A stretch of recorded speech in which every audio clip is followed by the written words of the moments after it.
چند سالتونه؟ نمیگم، دوست ندارم. مثلا اگه ما بدونیم چه اتفاقی میافته؟ احساسات بدی رو تجربه میکنم. ازدواج کردین؟ بله. چند ساله؟ خیلی. عاشقم شدین؟ همیشه بودم، اول خودم بعد زنم، فقط همین دوتا دیگه عاشق نمیشم.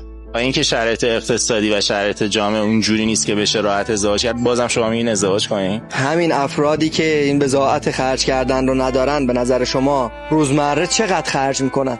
مسئله سر اولویته، اندازه‌ای هست که بشه جهت دار بشه طرف. تو زندگی دنبال چین شما؟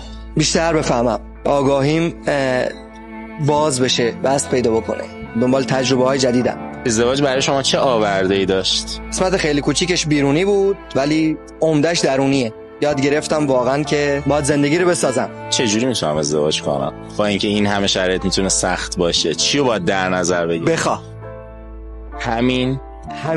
خب اگه من خواستم و رفتم تو دلش و اتفاقات ناگواری افتاد و پشیمون شدم، چه این ترسه رو کجا بذارم؟ بذار بیمیره بعد زار گره کن، تو آینده خیلی نرو.